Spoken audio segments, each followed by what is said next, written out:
Assalamualaikum warahmatullahi wabarakatuh. Kita bertemu lagi dengan saya Indra dalam channel Qurrata Ayun Official dalam podcast pendidikan. Kali ini kita akan menampilkan tamu yang istimewa. Beliau adalah seorang pembina, guru dan staf di Qurrata Ayun. Dan kita akan mengambil subtema tentang support system sekolah Qurrata Ayun dalam pembinaan guru dan staf. Jika kita bertanya, apa itu support system? Kita ketahui bersama adalah support system itu menjadi pembinaan guru sekolah yang merujuk pada alat, proses, atau sumber daya yang disediakan untuk mendukung perkembangan dan peningkatan guru dalam menjalankan tugas. Bisa mencakup pelatihan, ada bimbingan, pengembangan profesional, akses ke sumber daya pendidikan, dan berbagai mekanisme untuk membantu guru menjadi lebih efektif dan mengajar dan mencapai tujuan pendidikan. Nah, saat ini saya akan menampilkan seorang tamu yang istimewa yang tadi saya bilang. Kita ada Abah Kusnadi atau yang kita panggil Abah Kus, yang insya Allah di sini kita akan berbagi ya tentang pembinaan, support system pembinaan di Qurrata Ayun. Ya. Assalamualaikum Mbak. Waalaikumsalam warahmatullahi wabarakatuh. Sehat Mbak? Alhamdulillah. Tadi dari mana nih Mbak? Dari berangkat dari Cililin kan? Dari Cililin, Masya Allah. Jam berapa dari Cililin ini Pak? Jam 6 sudah. Masya Allah, luar biasa. Takut macet tadi. Tapi lancar ya Mbak ya? Lancar, alhamdulillah. Alhamdulillah. Di sini kita akan berbincang nih Mbak, berbincang terkait dengan support system pembinaan guru dan staf. Sebetulnya ada beberapa hal yang saya mau bertanya ke Abah nih. Iya. Ini mungkin yang langsung tanya aja Mbak ya, atau saya ngacung dulu nih Mbak. Oke. Ini terkait dengan aktivitas Abah saat ini. Oke. Itu apa nih Mbak aktivitasnya? Aktivitas utama apa belajar saat ini. Masya Allah. Iya, karena memang juga ya belajar kewajiban bagi kita ya, terutama belajar hidup benar. Kita harus yakin bahwa hidup kita sudah on the track sesuai dengan apa yang Tuhan kehendaki. Karena kita berasal dari Tuhan, akan kembali kepada Tuhan. Kalau kita tidak paham apa kehendak Tuhan, kita tidak akan pernah bertemu dengan Tuhan, dan tentu saja kita tidak kembali kepada Tuhan dengan benar nanti. Maka sekarang aku berusaha untuk mencari satu ilmu yang bisa membina, membimbing agar Abah bisa belajar hidup benar. Dan di Cililin alhamdulillah Abah bertemu dengan guru besar kita di sana. Jadi di Cililin jadi pembina Mbak ya, pembina pesantren. Ya, Abah masuk disebut itu di sana tim tilawah ya. Tim tilawah. Mohon artinya orang yang memang membacakan ayat-ayat Allah, menyampaikan syiar lah pada intinya, ya gitu. Dan tidak berhenti belajar. Terus Abah disupport juga oleh guru besar kita gitu. Pembinaan di Qurrata Ayun. Apa yang dilakukan Mbak untuk meningkatkan kualitas guru di Qurrata Ayun? Iya. Hal penting yang harus kita pahami benar, siapa guru, apa peran guru. Oke. Begitu. Guru ini adalah perpanjangan dari orang tua untuk menjalankan tugas orang tua sebetulnya. Karena pembinaan anak itu adalah orang tuanya yang paling utama. Maka ketika orang tua tidak ada kesanggupan untuk membina secara intensif anaknya, diberikanlah kepada sekolah, pesantren, atau guru lah pada intinya begitu. Maka tentu saja peranan guru itu tidak boleh bergeser dari peranan orang tua. Allah memberikan modal kepada hamba-hambanya.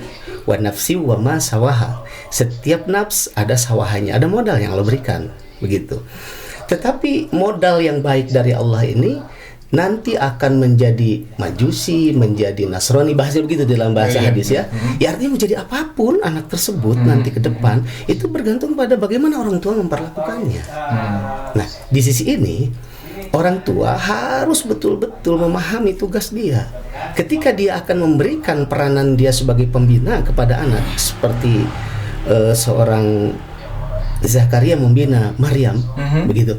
Ini kan dia harus yakin benar bahwa orang yang akan saya titipi anak ini benar gitu loh, bisa menyampaikan kasih sayang dia, bisa menyampaikan perhatian dia terhadap anaknya gitu kan. Yang mana dia terhalang, tidak bisa menjalankan itu, apalagi zaman sekarang kan kita paham ya, wanita karir dan sebagainya gitu. Maksudnya begini, jangan seorang tua itu hanya melempar anak begitu saja ke sekolah dengan jaminan materi, tidak, tapi harus sambung rasa. Nah itu yang pertama. Terus kedua, bagaimana gurunya? guru pun harus sadar bahwa ini profesi yang sangat luar biasa sebetulnya. Masya Allah. Boleh dibilang ini jangan dianggap sebagai satu profesi yang sifatnya komersil. Kalau seorang guru sudah berpikir komersial tentang peranan dia sebagai seorang pendidik, pengajar, maka hasilnya akan sangat kaku. Ada input, ada output. Hanya itu saja. Iya. Kaku kan kayak begitu. Padahal ini yang diperlukan bukan barang. Ini bukan baju, ini bukan sepatu, ini bukan bikin rumah, ini membangun jiwa manusia itu loh. Butuh ruh untuk bisa itu ya. Bahasa ruh yang harus dipakai. Jadi harus bahasa hawa rasa. Maka bagaimana seorang guru harus bisa menempatkan dirinya sebagai pengganti orang tua di sekolah. Maka syarat utama guru harus yakin bahwa berangkat ke sekolah atau bertemu dengan muridnya dalam kondisi yang betul-betul sadar. Saya akan menularkan hawa rasa diri saya hari ini kepada murid. Kalau tidak begitu, dia akan serampangan. Di rumah lagi cemerut, datang ke sekolah, sasaran murid. Iya, begitu kan? Di rumah lagi pusing, datang ke sekolah, sasaran murid. Bisa begitu. Tuh, maka nggak mudah menjadi guru itu. Sebab harus menyambungkan hawa dan rasa. Tidak hanya menyampaikan verbal yang ada di buku disampaikan ke anak. Kalau cuma begitu kita jadi pembaca dongeng aja, apa susahnya? Ini tidak hanya sekedar itu gitu guru itu. Tapi guru itu harus bisa betul-betul menangkap gitu ya. Bagaimana anak saat itu.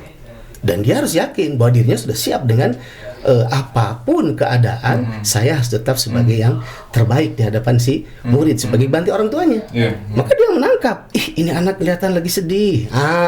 Itu nggak boleh langsung di 1+1 berapa? Nggak bisa begitu.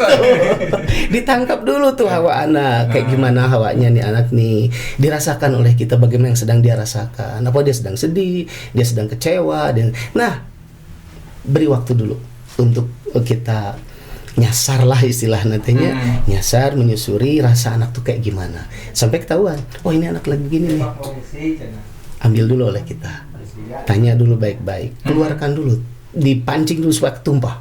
Habis kesel tadi begini di rumah, udah lelah gitu. Nah sudah begitu baru tuh clear, bisa diisi. Kalau itu tidak dikeluarkan, anak dalam kondisi mumet, anak dalam kondisi sedih, anak dalam kondisi kecewa, dipaksa untuk memahami dalam tanda kutip pelajaran, parah sekali itu. Maka kegiatan belajar mengajar tidak hanya sekedar pemberian informasi, pengetahuan kepada anak, tapi sambung rasa, sambung hawa, sambung rasa. Seorang guru harus yakin bahwa dirinya dalam kondisi prima hawa dan rasanya. Gitu. Masya Allah. Itu kan terkait dengan motivasi nih. Nah betul. Akhirnya kita di pembina harus begitu, harus peka terhadap guru. Nah ketika sedang futur nih. Ya pasti. Karena memang kan kehidupan problem terus berjalan kan, manusiawi. Pasti guru di rumah punya problem lah, problem rumah tangga, problem kehidupan kan, berbicara tentang karir, mungkin lagi berkuliah dan lain sebagainya kan. Itu akan mempengaruhi pada kinerja. Dan terus terang pasti akan berpengaruh kepada kesiapan dia menghadapi keadaan di sekolah gitu kan. Nah kalau ada guru yang mengalami futur atau mengalami hal-hal yang memang kalau kita bisa membiasakan menambahkannya mendapat dinamika gitu ya, dinamika kehidupan yang sedikit banyak mengguncang emosi dia dan lain sebagainya. Nah ini kita harus terus memberikan pembekalan agar ketika dia mendapatkan dinamika dia bisa membangun sendiri. Sadar berarti. Sadar. Nah, satu-satunya pembekalan ilmu. Bagaimana seorang guru agar bisa memiliki self-protected ya, memprotek dirinya dari hal yang negatif. Sehingga ketika ada unsur negatif pada dirinya, dia menerima. Oh ya Allah, benar. Ini masalah kehidupan saya. Saya terima ya Allah sebagai takdir Engkau. Itu dulu yang pertama. Kalau kesadaran itu sudah ada, baru nanti dia akan menyerahkan itu kepada Allah. Nah ini rumusan ini harus disampaikan kepada para guru agar ketika mereka mendapatkan dinamika sudah ada prosedural ininya, SOP-nya sudah ada, standar operasionalnya gitu. Nggak perlu kalah kalau dapat masalah, ini hidup. Kalau nggak mau masalah mati saja kan begitu. Bukan ada masalah. Masalah bukan tidak bisa diselesaikan, tapi jangan kita yang kemudian norah pangarti istilahnya itunya. Jangan memaksakan diri. Masalah itu didatangkan oleh Allah, yang menciptakan Allah, maka yang menyelesaikannya juga Allah kan gitu. Jadi ketika kita mendapatkan masalah, sampaikan kepada para guru kita bahwa gini loh, ini kan dari Allah, serahkan kepada Allah. Papa serahan heula kata istilah kalau Sunda mah gitu. Cicing, papa serahan heula, tong ka keluar. Cep andi prek, papa serahan, serenkeun ke Allah. Mangga ya Allah nyangakeun. Kalau sudah begitu, tenang tuh. nanti fa'alhamaha fujuraha wa taqwaha. Allah akan ilhamkan kepada hatinya bagaimana cara penyelesaian masalah tersebut. Masya Allah. Prakteknya bisa sama. Ketika orang mendapat masalah kemudian berpikir, saya harus menyelesaikan masalah ini, saya cari solusi. Mungkin ada solusi, tapi dia akan lelah, dia akan capek, dan hasilnya pun belum tentu maksimal. Tapi coba kalau kita cool, tanggapi itu, tak kembalikan pada Tuhan. Ya Allah, ini dari Engkau, saya berpasrah diri kepada Engkau. Saya tidak mencari solusi, ya Allah, demi Allah Engkau yang memberikan solusi. Tak diam, diilhamkan nanti oleh Allah. Ayah gerentes, cek istilah kolotmanya, gerentes nate kieu, bray. Oh betul itu. Dan prakteknya ketika orang papasrahan dulu dan norah kanu pangarti tadi, mungkin prakteknya sama, tapi sikap berbeda. Yang ini mungkin gelisah, yang ini nggak yakin, tapi yang ini penuh keyakinan dan tenang. Sebab hasil sudah nunggu di depan, Allah sudah tentukan hasilnya gitu loh. Takdir udah nunggu. Allah akan memberikan takdir yang sempurna dengan cara seperti itu. Nah, hal seperti ini yang diberikan pembinaan ke guru-guru. Intinya ya, tentu detailnya banyak nanti. Tadi kita terkait dan mengaktifkan baterai yang sudah ngedrop, kita cas kembali. Tentu kan tidak mudah, Bah. Benar. Tentu Abah punya pendekatan tertentu kepada guru atau stafnya. Nah, itu pendekatan apa yang Abah lakukan saat itu? Ya, pertama barangkali yang paling penting ketika menghadapi situasi seperti itu, bagian yang terdekat dari guru itu, kepala sekolah, begitu. Nanti kepala sekolah akan menangkap sinyal-sinyal tersebut. Jadi kepala sekolah juga harus peka. Nggak bisa kalau kepala sekolah, saya nggak mau tahu, pokoknya kamu ready deh ngajar gitu, nggak bisa begitu. Dia harus peka, bagaimana guru ini, bagaimana guru ini, mana guru ini. Nah, ini komunikasi ini dibangun. Jadi pertama komunikasi dibangun. Bagaimana kita bisa tahu bahwa si A lagi drop ya, perlu dicas gitu. Si B lagi begini, ini lagi on. Nah, kita kan perlu komunikasi. Kalau tanpa komunikasi kita akan tahu ya, bisa. Ya. Paling tidak face to face ketemu kita. Kadang-kadang orang nggak perlu ngomong, tapi dari sorot matanya kita, oh dia masalah nih. Kayak gitu. Nah, tingkat kepekaan ini perlu dimiliki oleh seorang pemimpin di sekolah, kepala sekolah tentunya. Nah, kita diskusikan tuh temuan-temuan itu, mungkin dalam range berapa hari atau berapa ya dalam seminggu misalkan ya, didiskusikan. Oh ternyata guru-guru ini perlu dorongan ini gitu. Karena secara umum mereka begini ketahuan kan akhirnya. Nah, begitu. Nah, dari situ barulah kita akan memberikan pembinaan. Yang paling utama pembinaan itu adalah pengetahuan rohani dari guru itu sendiri. Karena tadi kita bicara bahasa ruh kan. Kita bahasa hawa, rasa. Bukan berbicara intelijensia saja, bukan. Intelijensia mungkin bisa diukur oleh kita ya. 10 kita masukkan, bisa 9, bisa 8 di depan anak, bahkan bisa 10 kalau sempurna. Tapi berbicara hawa rasa, nggak sekaku itu. Nah, maka guru-guru itu harus diberi pembinaan ilmu yang kemudian bisa membangkitkan hawa rasanya sendiri. Dia harus paham dengan Tuhannya, dia harus paham siapa dirinya gitu. Ya, ini dia harus dibina bagaimana mengenal dirinya. Man arafa nafsahu faqad arafa robbahu. Barang siapa yang mengenal dirinya pasti bakal mengenal Robnya. Kalau seseorang sudah mengenal Robnya, dia akan tahu apa kehendak Robnya, apa yang tidak disukai oleh Robnya. Dengan begitu hidupnya akan lebih teratur dan akan lebih match dengan kehidupan yang Allah ciptakan. Karena kehidupan ini kan diatur oleh Allah. Kita paham rule-nya dari kehidupan ini. Tentu kita akan ikut rule itu dengan baik. Ketika kita mengikuti rule kehidupan dengan baik, tidak akan ada benturan. Nah, dinamika itu kan benturan. Ketika keinginan berbeda dengan kenyataan. Aduh, gitunya, ai estimasi makieu, ai kenyataan kieu, kan itu sakit ya. Itu akan menimbulkan dinamika yang luar biasa. Yang kalau orang tidak memiliki ilmu untuk mengatasinya, dia akan kecewa. Dia akan terpuruk, dia akan bersedih. Dan kalau itu tidak cepat ditangani, akan berpengaruh pada kehidupan keseluruhan. Di keluarga bisa banyak bertengkar, dengan rekan bisnis bisa akan berbeda ini dan lain sebagainya lah, yang akhirnya menimbulkan ketidakseimbangan di dalam kehidupan. Kenapa? Karena dia sudah keluar dari rule yang sudah ditentukan oleh Allah. Rule-nya apa? Urus hati kita, gitu ya. Sebab di luar diurus oleh Allah. Bagaimana agar hati kita ini sesuai dengan gelombang kehidupan yang Allah buat. Nah, kalau menurut bahasa agama, 4 hal ya yang sudah ditentukan rule di dalam kehidupan ini. Rezeki, ajal, jodoh, takdir, ini Allah yang punya kuasa. Nah, orang ini harus paham gitu loh. Itu bukan ranah dia, itu ranah Allah. Lalu ranah dia apa? Kembali pada hatinya, kembali mengenal dirinya, kembali tahu siapa dirinya dan apa tugasnya. Maka ketika dia tahu siapa dirinya, dia akan mengerti, oh Tuhannya itu adalah yang ini. Tuhan saya itu Allah. Allah yang mana? Dikenal oleh dia. Karena Bisa saja Allah hanya dalam imajinasi dia. Kan Allah bukan makhluk, ya. Allah itu khalik.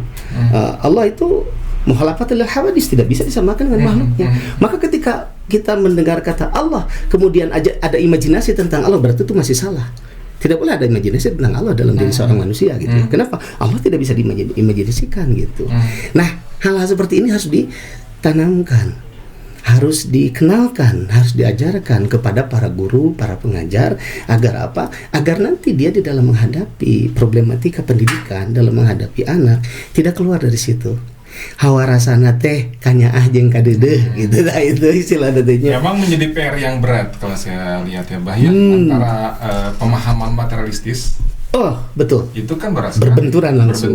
Berbenturan langsung. Sedangkan saat ini mencoba dijauhkan antara pemahaman spiritual dan materialistis. Betul. Itu menjadi tugas yang berat. Sekularisme yang kita lihat ya. Pada akhirnya ketika guru itu mendapat, tidak hanya guru. Betul. Semua sebetulnya. Ini punten ini semua. Bisa ketika dibenturkan seperti itu, tidak sedikit yang menolak dan. Benar. Apalagi kita harus paham materialisme ini paham yang sangat bertentangan dengan paham agama samawi, karena dia selalu mengajak pada material, pada bentuk. Orang terjebak dengan bentuk kan. Bentuk itu dikejar oleh mereka, disangka bentuk itu bisa diambil oleh dia, padahal tidak. Bentuk itu fata morgana sebetulnya. Kenapa? Karena bentuk untuk dia sudah ditentukan oleh Tuhan sesuai dengan kerja dia mengelola hatinya. Sebetulnya begitu. Masing-masing manusia itu sudah punya bagian masing-masing. Geus aya di kulak canggeumna kata orang Jawa gitu kan. Udah enggak perlu lagi kita. Oh misalkan, saya pengen kaya. Loh, kok pengen kaya? Memang kaya miskin diatur oleh manusia. Demi Allah, kalau kaya miskin itu diatur oleh manusia, tidak akan ada yang miskin di dunia. Pasti semua akan kaya kan? Karena semua ingin kaya. Faktanya ketika semua ingin kaya, apa dijamin semua sekarang manusia kaya? Oh tidak, kehidupan tetap saja. Ada yang miskin, ada yang sedang, ada yang kaya kan, tetap kayak begitu. Artinya apa? Artinya kita tidak punya kuasa untuk mengatur hal seperti itu. Tapi ikhtiar tetap harus ya, Mbak ya? Ikhtiar bukan untuk mencari hasil. Ikhtiar untuk mencari ridha Allah. AA cari rezeki ke arah barat, keluar rezeki dari timur. Hal itu sering terjadi kan? Betul. Nah itu. Jadi nggak ada sangkut paut, betul seperti dikaitkan antara irodat, kudrot gitu kan, kodok, kodar, jadi takdir, seolah-olah kita ikut bekerja mewujudkan itu. Tapi tidak begitu. Tidak begitu. Allah yang mengatur itu semua. Makanya kita harus belajar tuh ilmu itu supaya kita bisa merubah irodat, takdirnya baik terus. Gitu. Ini jadi booster juga bahasa ini apa nih? Masalah. Booster bahasa saya. Jadi semakin memahami itu, oh iya gitu. Jadi artinya memang tidak hanya seorang guru, ya pada prinsipnya kan kita sama di guru bagi anak-anak kita gitu kan. Maka ya ini bisa berlaku general, bisa jadi gitu. Kalau sudah mentakdirkan sesuatu baik, dapat rezeki, sekalipun banyak menghalangi, tetap aja dapat. Tagihan itu. Sekalipun kita berusaha, tapi Allah tidak mentakdirkan. Belum bagiannya, tidak akan. Nah makanya disitulah kita harus mengerti rule of God. Aturan Tuhan kayak gimana sih gitu. Kayak makanya kita harus tahu Tuhannya siapa. Tuhan kamu siapa gitu. Allah yang mana? Bener nggak ada Allah itu? Jangan Google lagi tuh. Itu hanya Google apa lagi? Ini pas Covid kemarin siapa? Ada ajaran baru. Tuhnya Google kan. Ini bahaya itu kan. Luar biasa. Ini sudah menjauh. Itu makanya kita harus yakin benar bahwa betul kita sudah bertuhan. Tuhan kita yang itu gitu. Makanya orang tua kita ngajarin kan sifat 20 kan, supaya bisa menjawab pertanyaan-pertanyaan yang sifatnya berkenaan dengan sifat ketuhanan gitu. Nah, itu yang ditanamkan ke guru-guru itu. Secara gradual tentunya, secara bertahap. Perlahan. Akhirnya guru memiliki satu sikap mentality yang survive dalam kehidupan ini. Nah, ini terkait dengan pembinaannya, tentunya berkala lah, Mbak. Nggak bisa kita ngebina terus lepas. Nah, tentunya kan nggak akan tumbuh kalau tanamannya bahaya. Ya karena kehidupan ini kan berkenaan dengan waktu ya. Hidup ini berada di dalam ruang dan waktu. Maka manusia mau tidak mau, ketika akan mencapai sesuatu, ruang dan waktu harus dilewati oleh dia. Termasuk pembinaan ini perlu waktu kan, perlu ruang, perlu space untuk membicarakan masalah seperti itu gitu.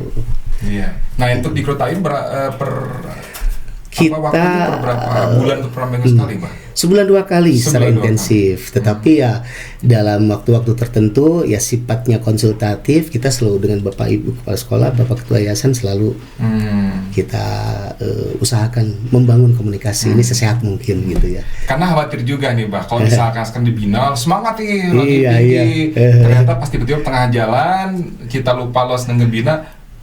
Nah itu, iya, maka Itu kan pembinaan masalah ini sebenarnya. juga menjadi satu standar di sekolah, standar operasional yang ditetapkan di sekolah. Kalau tidak, ya kita nanti akan kehilangan. Kalau sudah kehilangan waktu, momennya nggak tepat, agak sulit memperbaikinya. Maka pencegahan lebih baik daripada mengobati itu. Nah ini pun berlaku untuk hal seperti ini. Sebelum ada kejadian negatif, kita sudah bisa istilahnya itu menangkap sinyal-sinyal tidak sehat dalam kehidupan para guru misalkan itu. Ya kita coba pendekatan persuasif lah. Menarik pencegahan Lebih baik daripada menangani. Tong kacil langkah heula. Cegah dari awal. Gitu. Gitu. Kan gitu ya, Pak. Itu menarik. Kadang-kadang kita menyadarinya setelah kecelakaannya, Pak. Nah, anak itu rusak secara mentalnya, moralnya. Akbar itu yang paling berbahaya kan. Kita baru sibuk untuk memperbaiki, padahal Nah, itu. harusnya di awal di pencegahan, Iya. ya, Pak ya. Dan itu sekarang kejadiannya banyak sekali di pesantren-pesantren. Oh. Dalam tanda kutip punten ya, kasarnya pesantren itu sekarang tempat sampah. Kalau anak sudah terjebur narkoba baru dikepesantrenkan. Kalau anak sudah terjebak dengan geng motor baru dikepesantrenkan. Kenapa nggak dari dulu gitu? Kenapa nggak dibina dari dulu? Ayo udah rusak baru dijeburin gitu kan? Lambat lah mungkin. Nah, ya itulah. Kalaupun ada kebaikan, kebaikannya tidak akan maksimal. Sudah terganggu kan? Ya. Iya, anak-anak sudah terkotori kan. Kuti tinggalian jeung dadanguan, cek istilah kolot mah. Kan itu input data kan yang masuk ke dalam alam pikiran manusia sehingga masuk ke sudur manusia. Jadilah informasi-informasi. Kalau itu positif baik, kalau negatif merusak ke anak kan. Insyaallah. Nah, itu yang paling berbahaya gitu. Itu tantangan berat untuk saat ini, Pak. Saat ini apalagi dengan adanya HP ya. Handphone ini betul-betul memudahkan anak mengakses informasi apapun, termasuk junk information. Informasi sampah juga masuk ke anak itu kan. Orang tua seprotektif apapun jaga anak untuk tidak bertemu dengan informasi buruk. Ketika anak sudah pegang HP, who knows? Nggak ada yang tahu kan. Nah itulah makanya kita harus betul-betul yakin kapan anak memang harus pegang ini. Waktunya barangkali diatur. Dan dilarang juga nggak mungkin loh. Nggak mungkin anak-anak dilepaskan dari IT, nggak mungkin. Kehidupan manusia sekarang nggak jauh dari situ kan. Hanya barangkali kita harus mengaturnya bagaimana lah. Kapan anak memang memerlukan itu, kapan anak tidak boleh pegang itu. Ada remote-nya lah gitu anak gitu ya. Kapan boleh pegang, kapan tidak. Kalau perlu dibuat regulasi, aturan permainan di keluarga misalkan kayak gitu ya. Yuk bareng-bareng yuk, kita kapan mau main ini gitu. Kita kadang-kadang sok eleh orang tua na, Pak. Nah itulah makanya di sini orang tua yang memahami nggak otoriter dong. Dia harus egaliter dengan anak, harus mau dong. Kapan dia harus jadi teman anak kan? Kapan dia harus berperan sebagai kakaknya dan kapan dia harus sebagai bapaknya? Atau mungkin suatu hari jadi algojo gitu. Dari budak mah gede ku panyarek jeung ku panitah cekolot pan gitu Ya artinya larangan dan suruhan anak itu karena dia lagi dibangun kan? Lagi dibangun. Nah, jangan ini berbahaya. Tapi jangan juga dilarang setiap melakukan ini, jangan ini. Akhirnya anak dia terlalu protektif. Ada fenomena ketika keburukan itu dipertontonkan, itu menjadi sebuah kebiasaan. Akhirnya merasa baik. Iya. Contoh begini, Pak. Benar. Zaman saya dulu gitu. Zaman saya dulu ketika orang itu sudah melarang, saya diam, saya diam. Betul. Tapi ketika di TV, di internet, orang tua nasihatin atau berbicara, mereka seakan-akan terbiasa. Betul. Padahal harusnya kita mendengarkan. Betul. Ngelawan, Pak. Itulah fenomenal kan hal seperti itu. Ini harus dipahami ya. Ini akhirnya kita berbicara sangat luas sekali dan general. Ini berbicara al-haq al-batil. Berbicara kebenaran dengan kebatilan kan. Berbicara ajajil dengan malaikat gitu kan. Ini terus begitu kan. Selalu kan hitam putih dalam kehidupan ini. Betul. Bagaimana suatu saat kejelekan itu dominan. Bagaimana suatu saat kebaikan itu dominan. Dan kita harus menjaga konsistensi kebaikan itu tepi dugi itunya sampai ke anak gitu. Iya. Nah ini yang perlu dijamin oleh kita. Dan memang itu kembali lagi ke pendidiknya, ke gurunya. Iya. Kalau gurunya siap untuk Insya mengeluarkan Allah. kebaikan, maka akan baik. Betul. Begini, saya pernah mengalami begini di pesantren. Anak belajar kitab kan. Ketika waktu itu diambil beberapa persen untuk anak menikmati kehidupan. Kalau Abah istilahnya menanamkan jiwa merdeka gitu. Nah, boleh kamu berkutat dengan kitab ya, tapi hari ini kamu ngarit gitu ya, nyabit rambut gitu, ngurus sapi, ngurus domba gitu. Kemudian yuk nanam ini gitu, secara alamiah gitu. Mereka having fun gitu, senang. Wah senang teriak-teriak gitu kan di tempat itu lah gitu. Itu ternyata ruhnya terbangun. Jiwa kemerdekaan itu membangun ruhnya secara alamiah, sehingga menyerap ilmu itu lebih maksimal. Ketimbang kemudian kita merubah regulasi di pesantren dan kita putuskan tidak ada lagi peternakan, tidak ada lagi pertanian, tidak lagi anak keluar untuk nyabit rumput gitu, tidak untuk nyangkul, tidak untuk lari-lari di sekedar ini di sawah gitu, nggak ada. Pokoknya semua diatur by design dari waktu ke waktu begini gitu. Kita hanya membuat robot dan secara ini hancur, secara prestatif anak hancur. Wah ini bisa begini gitu. Setelah dikaji lagi, oh jiwa merdekanya nggak ada. Jadi jiwa merdeka ini perlu. Sebab anak memang masanya loh. Masanya mereka itu merdeka untuk memilih bagaimana, kayak istilah itu dia sedang menghidupkan akal tobi'i, mengenal dunia. Lalu kita alas gitu istilah itu. Segini aja. Orang nggak bisa begitu. Anak perlu secara sumul mengenal dunia ini. Dia harus tahu rasa sakit. Dia harus tahu rasa senang. Dia harus tahu rasa kesal, dia harus tahu rasa marah, tapi juga harus dia tahu rasa damai, gitu kan? Harus dipahami oleh anak.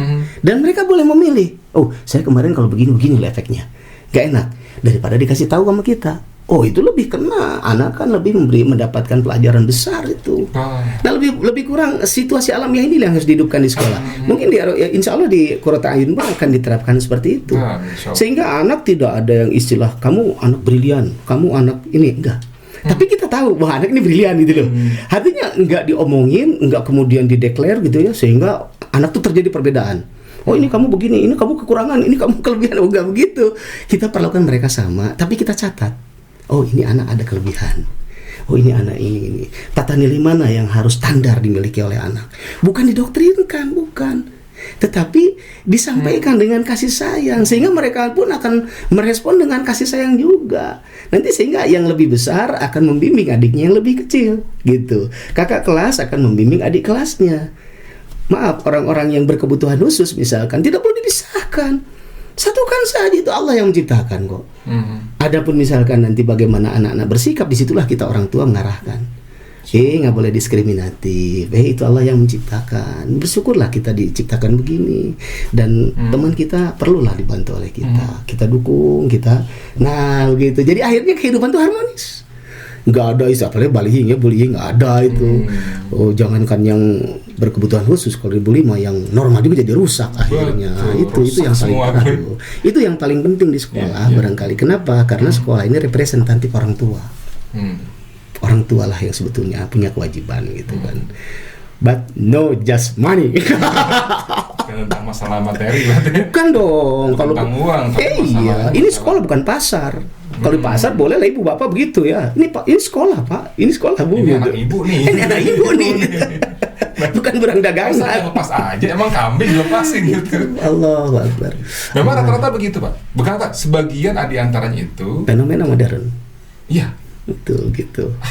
Ibunya merdeka nih. Sekolah deh yang full day.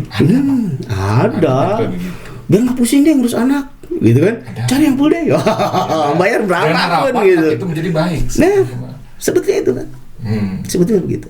Dengan harapan anak bisa tumbuh berkembang dengan baik. Tapi seharusnya ada kerjasama yang baik antara orang tua dan. Nah, maka di situ. Berarti kalau begitu itu berarti acuan sebelah. Gurunya aja harus baik dan orang tuanya. Ya makanya kalau di Qurrata A'yun itu disyaratkan ada yang disebut badan konsultan untuk orang tua, khusus BK-nya untuk orang tua, bukan untuk anak. Jadi kalau anak bermasalah, bukan anaknya yang dijewer, bukan. Orang tuanya dijewer sini. Gimana kebiasaan anak ini di rumah? Orang tuanya yang masalah. Iya. Karena bagaimanapun juga anak, istri itu adalah bayangan dari suami, dari bapaknya. Yang pertama ya, anak tentu bayangan dari ibunya. Maka ketika anak bermasalah, pasti ibu bapaknya bermasalah itu. Nah itu konsultasi harus dibangun. Konsultan, sekolah menyediakan lembaga konsultan untuk ibu-ibu, bapak-bapak yang mau berkonsultasi. Ini perlu sekali. Sambung rasa. Sambung rasa, iya iya. betul. Orang tua mau memberikan anaknya ke sekolah, orang tua menyayangi anaknya. Nah, bagaimana sayangnya orang tua itu diberikan kepada sekolah, dipercayakan pada sekolah, sehingga sekolah bisa menyayangi anaknya seperti apa adanya gitu kan. Nah, kalau nggak ada komunikasi antara orang tua dengan sekolah, bagaimana bisa ada sambung rasa? Betul. Itu juga perlu, selain pembinaan guru, pembinaan orang tua juga ada. Juga akhirnya sebenarnya lengkap nih ya, Iya, Pak. Guru, betul. staf, orang tua Semua, juga orang tua juga. seharusnya ya. Iya. Bahkan pernah kita mengadakan dengan ibu itu apa itu video ini apa? Meeting, Zoom meet. Itu dengan orang tua itu. Komunikasi seperti itu harus diperbanyak barangkali ininya. Ratingnya harus diperbanyak gitu. Karena penting sekali itu. Ibaratnya orang tua akarnya. Betul. Akarnya perbaiki, insya Allah pun Persis. batang dan buah pun baik. Persis begitu. Iya. Orang tua itu akarnya, batang sekolah. Bagaimana sekolah bisa memberikan yang terbaik buat anak jadi buah yang baik gitu ya. Kalau akarnya tidak peduli, nggak nyambung antara batang dengan akar. Sinergi penting. Sinergi. Ternyata itu, Masya Allah. Sinergi ya, betul. Nah ini sebetulnya menarik ini, Pak. Tapi saya penasaran karena Abah hari itu akan membuat pembinaan buat guru dan staf ya. Ya, insya Allah. Mau dong, Bah, kisi-kisinya apa sih? Ini pasti juga udah tersampaikan di awal tadi, Bah ya. Insya Allah Ini sudah. apakah memang ada yang lain nih, Bah? Ini Iya. Nggak keluar dari itu. Kita tetap berpegang pada ajaran dari agama kita ya, agama Islam. Kalau orang bilang ajaran tauhid, ajaran kepangeranan gitu, ajaran keakhiratan, intinya itu yang disampaikan, baik kepada para guru, baik pada para staf, bahkan disampaikan kepada orang tua. Karena ini penting, itu basically-nya, itu dasarnya, itu akarnya. Kalau kita memiliki akar yang sama, maka sepakat di batang pun akan sama. Kalau kita di akar sama, batangnya pasti kuat dan buahnya pasti baik. Pendidikan dari sekolah itu akan menghasilkan anak-anak yang berkualiti dalam pandangan Tuhan tentunya ya. Karena kalau sudah Allah pandang baik, semua akan memandang baik. Ya, begitu. Kalau kita hanya mengejar nilai prestatif yang sifatnya kaku, begitu ya. Apalagi misalkan nanti kualitatifnya disandarkan kepada nilai-nilai angka, waduh, itu rasanya terlalu rendah deh. Kalau manusia diukur kayak gitu, gitu kan. Wah, manusia itu makhluk yang luar biasa kok, Allah menciptakannya lengkap sempurna gitu kan. Jadi bagaimana kita istilahnya mengukur dengan ukuran-ukuran standar yang sifatnya sangat rendah, kaku gitu. Itulah yang tidak boleh terjadi gitu. Maka kisi-kisi kita untuk penyampaian kepada para guru, kepada para orang tua dari bawah, dari akar. Akar perbaiki, dikuatkan. Iya. Mereka harus paham, inna nahnu ilaihi aqrabu min hablil warid. Seperti apa sih dekatnya Tuhan kepada kita itu? Kan dia berfirman begitu ya. Sesungguhnya aku lebih dekat dengan engkau daripada urat leher kepada lehernya sendiri. Ini urat leher. Ini leher. Allah lebih dekat dari itu kepada kita. Sedekat apa sih gitu. Nah kan di situ harus ada satu visualisasi yang bisa dipahami ya. Nah itulah yang ditanamkan, itu yang diajarkan. Sehingga terbangun nanti. Oh ternyata, nah gitu.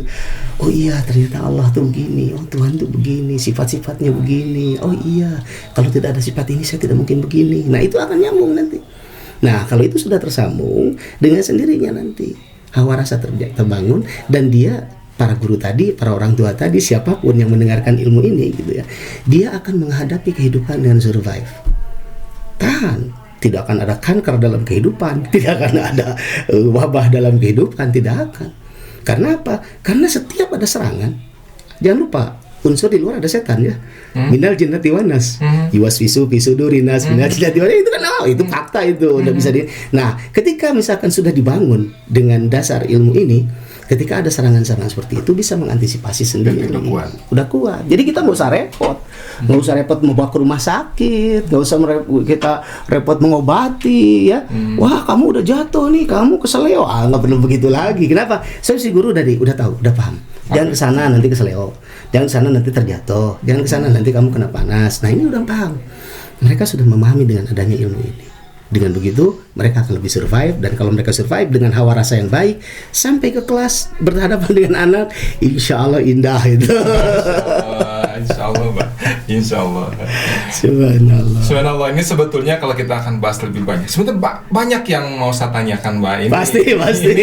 Ini kalau misalkan saya diberikan waktu lagi 2 jam, 3 jam, ini kayaknya bisa bersambung terus ini sebetulnya. Tapi insya Allah memang lain waktu kita bisa bersambung kembali dengan Abah ya, Mbak. Insya Allah bisa hadir kembali di sini.